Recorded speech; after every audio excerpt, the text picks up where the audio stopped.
This guy just made $20,000 in his sleep. This girl owns a mansion, a Lamborghini, and 6 Louis Vuitton bags. And this guy just bought his 3rd investment property, all before lunch. Allegedly. What they didn't show you is that the car was rented, the mansion is an Airbnb, and the bags are going back before the 30-day return window closes. Welcome to Instagram, where everyone looks rich, and almost no one actually is. Today we are talking about the illusion of wealth online. Why your feed is full of millionaires, but your bank account says otherwise. Here is a hint. It's not just you. 60% of millennials live paycheck to paycheck. The average credit card debt in America is over $6,000. But somehow, everyone you know is in Bali right now, sipping something expensive and tax deductible. So what's really going on? Let's find out. It used to be that being rich meant owning land, stocks, or maybe a weird collection of bolts. Now all you need is good lighting, a rented car, and a Canva template that says CEO. Welcome to the age of the aesthetic millionaire. You don't need to be rich, you just need to look like it. Instagram made that possible. So did TikTok, and YouTube, and whatever else convinces people to click follow. Today wealth isn't measured by how much money you have, it's measured by how much money people think you have. And the best part, you don't even have to try that hard. There are services where you can rent a Lamborghini by the hour. You can rent a mansion for one night and film a year's worth of grind set content. You can buy prop money on Amazon and no one will know the difference. There are influencers who fake being on private jets, not by flying private, but by booking photo shoots inside grounded planes made just for content. There are even coffee shops in LA that are built like fake jets, so you can post from 35,000 feet without ever leaving the ground. And if anyone asks, just say it's a business trip.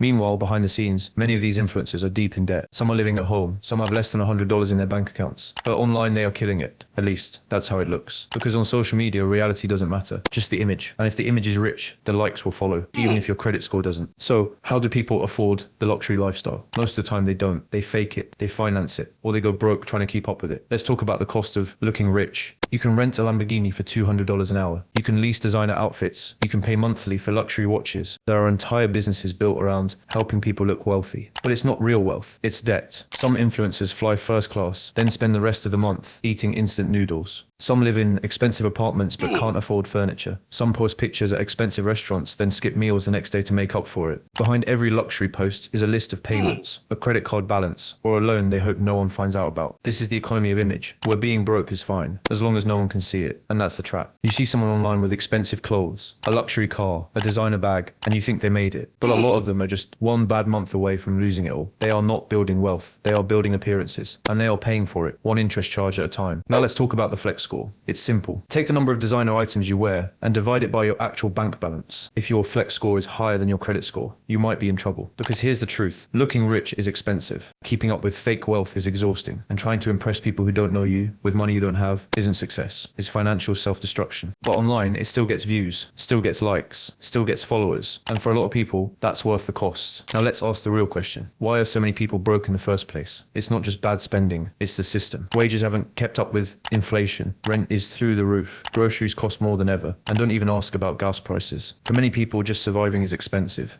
Most millennials earn less than their parents did at the same age, but they also have more debt, more bills, and more pressure to succeed. Even saving money is harder. Interest rates are up, student loans are back, and most people can't afford to invest because they are trying to stay afloat. But when you go online, none of that matters. You don't see stress, you see success. You see people making thousands a day. You see side hustles turning into empires. You see teenagers becoming millionaires from dropshipping or crypto or selling online courses. So you start thinking, is it just me? Why is everyone else winning while I'm still struggling? But what you're seeing isn't real. It's highlight reels. It's curated, edited, filtered. A lot of people posting wins are faking the numbers, or they made money once, and now they sell that story like it happens every day. Some of them are barely scraping by, but their online life looks like luxury. And that creates pressure. You feel like you need to catch up. So you spend, you flex, you try to match the lifestyle, even if it puts you in a worse place. This is how the cycle starts. You go from struggling to pretending to broke, all for a few likes and a fake sense of status. And that's the reality. Most people don't have money, they just have Instagram. Now let's talk about financial education, because that's supposed to be the solution, right? Learn how money works, get smart, level up. But here is the catch. A lot of financial education online is just another scam. You've seen the ads. I turned $100 into $1 million in 30 days. It'll teach you how to escape the 9 to 5. Buy my course and change your life. Sounds great, but it's usually just recycled advice wrapped in hype and sold for $997. Some teach basic budgeting. Some teach how to start a business. Some just yell buy assets without without explaining what that means. And once you buy the course, you get access to a Discord server full of other confused people asking the same questions. Most of the time, these mentors make more money selling the dream than actually living it. They are not rich from investing. They are rich from selling you a video on how they became rich. It's a loop. They flex, you follow, they sell, you buy. And then you think you are the problem when their advice doesn't work. It's not education. It's marketing. They prey on your fear of being left behind. They sell you hope, wrapped in a course, backed by fake testimonials and borrowed cars. And if you question it, they'll say you just don't want it bad enough. But maybe you are just smart enough to not waste your money. The truth is, real financial literacy is simple. Spend less than you make. Invest for the long term. Avoid debt when you can. Be patient. But that doesn't sell. So they sell dreams instead. Let's be honest. All this fake wealth isn't just annoying. It's harmful. Seeing rich lifestyles every day does something to your mind. You start to feel behind. You compare. You feel like you are failing. Even if you're working hard. Even if you're doing okay. It still doesn't feel like enough. Because online, everyone looks richer, happier, more successful. And that messes with your head. Studies show that social media increases financial stress. It makes people feel like they need to spend more just to keep up, even if they can't afford it. You see someone post a luxury vacation, and now your regular weekend feels boring. You see someone flexing a Rolex, and now your regular watch feels cheap. You start thinking you need more. This constant pressure creates anxiety, it creates insecurity, and it can lead to really bad decisions. People go into debt just to feel successful, not to actually be successful, just to look like it. Some people lie, some steal, some ruin their future just to feel rich for a moment. It's a game of pretend, but the damage is real. You are not just spending money, you are trading peace of mind for a few seconds of validation. And once you start, it's hard to stop, because the algorithm rewards flexing. It pushes the fake success to the top. It hides the struggle and highlights the illusion. But behind all the filters, most people are just trying to keep up, not win, just not fall behind. And that's not wealth, that's burnout. So what's the takeaway? Everyone looks rich on Instagram, but most people aren't. It's a show, a performance, a highlight reel, and it's easy to get caught in it. You scroll, you compare, you feel behind. But the truth is, you are not behind. You are just seeing a version of reality that isn't real. The car was rented, the money was fake, the vacation was debt funded, and the person posting it, they might be more stressed than you are. Here is what matters. Real wealth is quiet. It doesn't need likes. It doesn't need followers. It doesn't need to prove anything. It just works. It's living within your means. It's saving consistently. It's building something slow and solid. Not flashy, not viral, just real. You don't have to impress anyone online. You don't have to match fake lifestyles. And you definitely don't need to go broke trying to look successful. Let them post, let them flex, let them pretend. You are playing a different game. And in the long run, real wins beat fake ones every time. Thanks for watching.